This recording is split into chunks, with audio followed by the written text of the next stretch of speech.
This is the Stress-Free Wedding Planning Podcast with Sal and Sam, a new podcast for engaged couples concerned about wedding planning and family expectations but want a stress-free, fun, and unforgettable wedding. Hi, I'm Sal Fusco of After Hours Events of New England. In my 40 years, I performed at over 3,500 weddings. Working consistently keeps me in tune with the wedding industry. Hi, I'm Sam from Atmosphere Productions Disc Jockey Service. I've been DJing since the mid-70s in radio, nightclubs, and thousands of weddings, helping and interacting with hundreds of engaged couples. Welcome to the Stress-Free Wedding Planning Podcast. You've picked your wedding dates and the venue. Now, how and when should you ask someone to be in your wedding party? How many people are in a wedding party? Do you need a wedding party? Who should you include in the wedding party? And what are traditional wedding party roles and responsibilities? After listening to this edition of Stress-Free Wedding Planning, you're going to know and understand the answer to those questions. With over 80 years of combined wedding experience and insider information, this is Stress-Free Wedding Planning with your hosts, Sal and Sam. A new podcast for engaged couples who are stressed about wedding planning and family expectations, but want to have a fun wedding. Listen now for revealing wedding insider secrets, tips, and strategy or lesson that you'll be able to implement for a stress-free wedding. Information that you just can't miss and may just change your life. Take the journey with us from worry and concern to a stress-free and unforgettable wedding day. The Stress-Free Wedding Planning Podcast with Sal and Sam. Learn more about our journey to help you with stress-free wedding planning in the trailer or pilot to this podcast. In today's edition, who's who in the wedding party and what are they responsible for? But first, if you have a question or concern, go now to Facebook and join us on the Stress-Free Wedding Planning community and ask away. Today's discussion is who's who in the wedding party and what are their responsibilities. One of the first things you have to do after getting engaged is picking your wedding party. So who's who? And what does each role entail?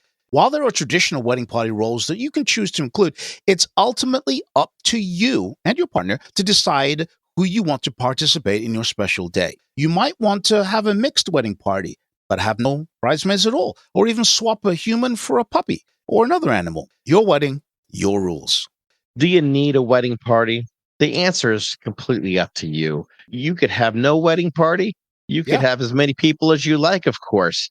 Your wedding party is a group of people that you want to include in your special event. These are important people to you. You're your BFF, your ride and die person, it's people that support you. And most of all, stay away. Absolutely stay away. And I think you'll agree with me, Sam, from all the negative people. It is such a downer when you have somebody in your wedding party who's always finding the negatives in what you're doing. So I usually suggest to my clients, if you have somebody that's doing that, remove them. And there's nothing wrong in telling a person that, you don't want them to be in your wedding party anymore. It's a little cruel, but sometimes you have to cut off the arm that's killing you in order to get the best results. Ultimately, though, you already know who the negative people are in your life. So don't invite them to your wedding party in the first place. Exactly. We always talk about making it stress-free. And this is one of the places that can help make things stress-free. Have people who are supporting you and are behind you 100%. So that leads to the question then, who do you include in your wedding party? Well, let's face it. That's a very, very difficult question. I know when I got married, I picked friends that were close to me, but also I picked family members who I knew could hold up to the responsibility because there's obviously an expense that goes with that. The last thing you want to do is offend anyone by leaving them out. So think about it heavily. Definitely. Keeping things simple is really the best way. Suggestions I make to couples all the time is smaller sometimes is better. Only have the people you really feel you need to have in your wedding party. And something important is you don't have to have a wedding party, right? Absolutely not. And that's happening. That's happening nowadays where it's just give it to two of us. We're going to be introduced into the room and it's just us going down the aisle. That's it. Making it simple. A lot of people don't even want to bother their friends with the whole expense of being part of a wedding party. when should you ask someone to be in your wedding party? What's the rule of thumb there, Sal? Well, one thing, when you go to ask, you don't want to do it too early. Some people jump the gun just way too early. Need to start asking away and then realize, ooh, Yeah. I made a mistake. Yeah. And you either made your party too big now because you just started asking away and not really thinking about who you should be really asking. So it's very, very important to put some real thought into it. Once you've made your engagement announcement, is survey the people around you and how they interact with that. If your best friend is kind of negative and doesn't seem to be on board with you, wait a month or two. If they don't sound as if they're on board with what you're planning, don't invite them. So don't go off right at the very beginning and invite everybody in your bridal party. Survey the land. Wait 60 days, 90 days. Definitely. And, if there's that one person that you feel a little uneasy, you have to take the extra time to really give it some good thought. Are they a good fit for your wedding party? Don't rush it. Really. I mean, if you're planning to get married in 2 years, why are you, rushing to invite everybody to your wedding and be in your wedding party? Some of these people may not even be your friends in 2 years. That's just the nature of things. This does happen. And another thing to keep in mind, too, is how many guests do you have at your wedding? So if you have a wedding that's only 70 people, but you have 12 people in your wedding party, that's a little off. Yeah. So it almost feels like you have more people in your wedding party than you do out there as guests. So you want to be proportionate. Right. How many people in your wedding party is key, depending on how many guests you invite. It totally depends on who you decide that you want to invite, obviously. But you may want to opt out and not have, for instance, flower girls or ring bearers. You may not want to have a best man or a maid or matron of honor. These are ways of reducing your wedding party. And as Sal said before, you can just have just the two of you. There's no necessity to have a wedding party. There's no rule that says you have to have this. So remember, it is your day. Let it be your way and what makes you feel comfortable.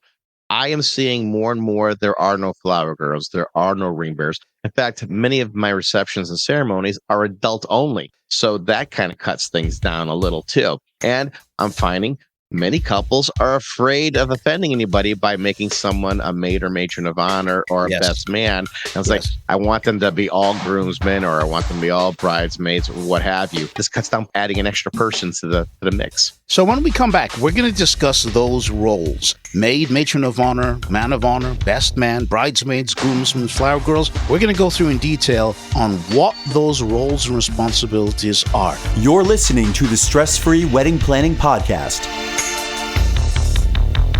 Wedding Tip Wednesday is brought to you by Emerge Cosmetics. Are you ready to emerge? A new line of luxurious lipsticks and lip glosses created with the intention of empowerment and coming into who you truly are. Strong, beautiful, and confident. Use coupon code EBI10 at shopemergecosmetics.com for an instant 10% discount. That's coupon code EBI10 for 10% discount at shopemergecosmetics.com. Emerge as the true you. On today's Wedding Tip Wednesday, on your wedding day, designate someone you trust to take your phone for calls, texts, and any last-minute setup needs. The last thing you want is for people to come in and ask you a million questions while you're trying to get ready. Oh, yeah, you should not be worrying about any of that stuff at that point. So if you could appoint like a maid of honor, family member, your sister, your brother, who have you that know what you are looking for and could probably answer a lot of those questions. Or even the wedding planner or day of coordinator. They are the ones that'll be your fence so that people don't interrupt you. There's nothing like having your hair done or your makeup done and somebody's asking you questions on what needs to be done. That's not the way to have your wedding day go. That's today's Wedding Tip Wednesday. Wedding Tip Wednesday is available on the Stress-Free Wedding Planning Facebook group page every Wednesday. Join the group for free. Do you want access to a stress-free wedding planning process? Then go to our website, allthews.atmosphere-productions.com, and get my free report. 8 questions you must ask a wedding professional before booking them. Get it today. That's allthews.atmosphere-productions.com. Look for the free report and learn to shop like a pro from a pro and go from concern and worry to stress-free wedding planning. Jewelry is one of those things you don't think about or really even care about until you venture into the uncharted waters of the jewelry world, especially for guys. It gets confusing pretty fast, and it doesn't help that you're going to spend a lot of money on something you're basically going to give away. It's nerve-wracking, and I get it. My name is Andy Kane, and I'm the third-generation owner of Kane & Kane Jewelers and the creator and host of the Buy Like a Guy podcast.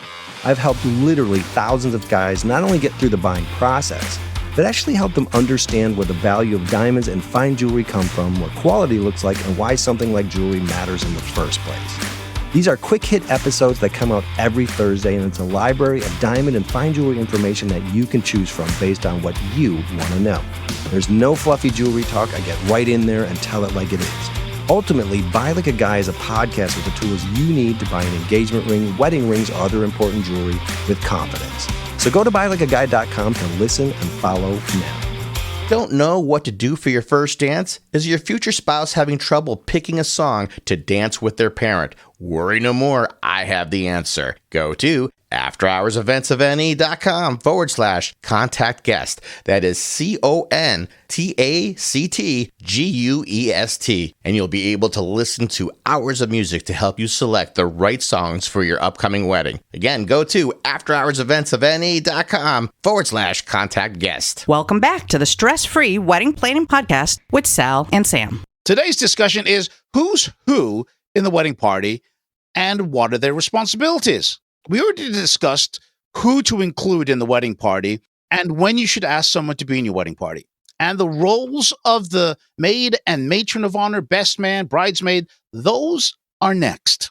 Hi, I'm Sam from Atmosphere Productions Disc Jockey Service. Weddings with expert knowledge and the difference in quality. Hi, I'm Sal from After Hours Events New England, the leader in making your wedding stress-free. So let's start with the maid, matron of honor, man of honor. There's so many different terms on what you could call these people. And if you want to go back to edition 8 of our podcast, you'll get to hear all the different things you could call these people. It doesn't have to be the usual. So let's take it right from the beginning. Let's go right to the maid or matron of honor, who is the bride's right-hand woman, also known as the bride's honor attendant. This role is usually taken by the bride's best friend or a sister or a cousin. It can be anyone who's really close to the bride, of course. Right. As we said before, the ride and die. So very important there. We've also had the man of honor, and many times this is someone a gentleman who's been a good friend since way back. Sometimes it's just a brother, a very close sibling. Which is a very cool feature. I love when I see that happen. To notice the closeness of the siblings there. That's a beautiful thing. Yeah, I mean, I would like to see something like the grandma of honor. I'm sure somebody has done that, or the grandfather of honor. You got to try to be as unique as possible, because this is one of the highest honor in the wedding party, is to be the maid or matron of honor. They do a lot of the sub responsibilities with the bride, picking the dress, for instance, helping put stuff together if you're doing a DIY wedding. They're very close. Oh, definitely. And I've actually had an aunt who was a matron of honor, and this was a woman who was just with that bride since birth and became like her best friend, her confidant, and it was really sweet to see, because you could see the closeness right in front of you. That she obviously was a role model to her, so she included her as a maid or matron of honor. In the lead up to the special event, some of the responsibilities that the maid or matron of honor does is help plan the bachelorette party, the dress fittings. She coordinates with the other bridesmaids on what's going to be happening during the day. Obviously, as you mentioned, the role model, the aunt, she's the emotional support to the bride, as well as, giving hands-on help to do that thing that we all hate, Sal, bustling the gown. The bustle? Oh, God, we hate that. But there's a whole edition about that, isn't there? But that's some of the roles that the maid or matron of honor. So make sure you pick that person with somebody that you know is going to be your support. And the same thing goes for your best man. I know when I got married, I picked my best man because he was somebody that was very close to me, who I knew I could trust. He lived in Arizona at the time, so he wasn't able to plan a lot of the things while I was here in Connecticut. But nevertheless, he's the one that I wanted to stand next to me, just like the maid of honor stands next to the bride. Yeah, so don't make a mistake that happens just a little too often. Sometimes I've had grooms pick their brothers because they feel they have to. Yes.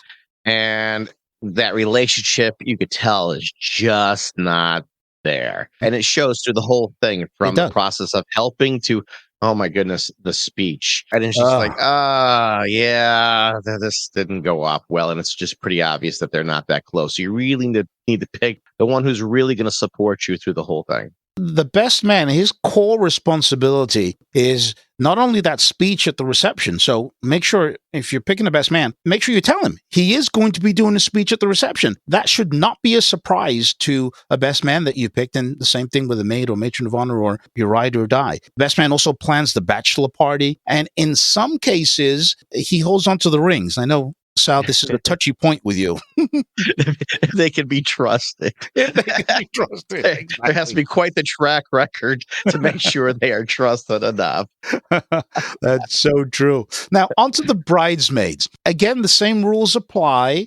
They need to be close friends or relatives of the bride, but not necessarily a ride or die, right? You're right. It doesn't have to be a ride or die person, but it should be someone who's close and who really wants to be part of this. Because when you have someone who's just kind of going through the motions, it shows. And it's just, why did you do it? Don't put yourself through that. Make sure you're dealing with people who are definitely going to help you through the process and are there to support you. And you also have to remember that this group of people, the bridesmaids, they are going to help in planning the bridal shower with the maid of honor.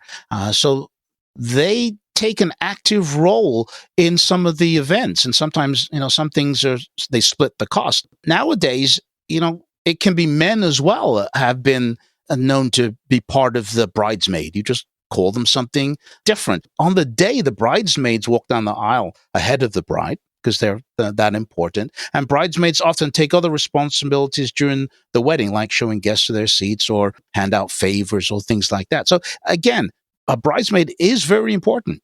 I am finding more and more often that there are guys on the bridesmaids, they're the bridesmen or something like that, or bride bro. And the same thing for the guys. They have an opposite sex person in the group. And I think it makes it look so diverse, and it's such a fun thing to see. It's great for pictures. Yeah, it doesn't have to be, it has to be all my guy friends, for the guy. Why is that? You could have friends that are girls, and why can't they be part of your wedding party? And the same thing for the female side. Yeah, the groomsmen, have very similar roles to the bridesmaids. The groomsmen, obviously, traditionally, they go to the bachelor party and help plan that, and everybody has a certain role in that, and they support the groom. If you don't have ushers on the day of your wedding, the groomsmen are the ones that usually will help people to their seats and welcome the guests on arrival. If you're having a church ceremony, they are traditionally at the church with the groom to help put out those last minute touches and welcome the guests. I'm just trying to give you examples of some of the things that the groomsmen can do, because their role is very, very similar to the bridesmaids. Finally, let's discuss the flower girl. What are your thoughts on having a flower girl? It's always so cute to have your flower girl. You either have a young lady who's around 6, 7, or 8 walking down the flowers, throwing it around, or you get that baby that's coming in the wagon. And isn't she adorable? But I've always been a believer of adult ceremonies and receptions, because the problem is with kids crying or acting up, they don't really necessarily go by our rules. Kids do what they want to do, and that's all there is to it. But if you are going to have children at the ceremony, maybe you should find a way to get them to go home with someone else later on. So for the reception, they go take their nap and do whatever they got to do. It's not necessary that you have a flower girl. It could be a flower grandmother. I've seen that. Or it could be a pet. The role has definitely morphed over the years. Sam, have you seen The Flower Guy? No, I haven't seen. I've had had that happen where the flower guy, he's wearing a fanny pack and he's taking flowers out of the fanny pack and throwing them in the air. He's kind of putting on a little bit of a show. It's hilarious. That's funny. You know what I've seen online is the beer boy, where the guy comes in and he's handing out beers to the guys sitting in the aisle seats. So that's another twist on it. I mean, you can also have a page boy as well instead of a flower girl. There's loads of different things that you can do that makes it unique. And isn't that the point? I couldn't agree with you more, Sam. Couldn't agree with you more. Really? So whoever takes on this duty, make sure that they're responsible. If it's a flower girl, make sure you have a parent somewhere. And if it's a beer boy or a grandmother, make sure they understand what their role is. You're listening to the Stress Free Wedding Planning Podcast. So there you have it. We just shared with you who's who in the wedding party and what they are responsible for. But that was just part 1. Join us next time for part 2, when we discuss the parents' responsibilities. Now, as you spend the next week planning your wedding, if you want me, Sal, and our community of stress-free engaged couples and wedding experts to answer any wedding-related questions, join us over in the Stress-Free Wedding Planning Facebook group. Once you're in, go ahead and share your concerns and worries, and we will let you know if you're on the right track or if there's some things you should work on. The link to join us is in the show notes of this edition, or go to Facebook and search for the Stress-Free Wedding Planning Community. Thank you for listening to this edition. If you've enjoyed what you've just heard, leave a review and share with a friend or someone who would benefit from this information. Until next time, it's TTFN. Ta-ta for now. Remember, a new edition is released every Wednesday. Subscribe and get it first. We'll catch you then. Ciao. The Stress Free Wedding Planning Podcast is produced and copyrighted by Atmosphere Productions in association with After Hours Events of New England.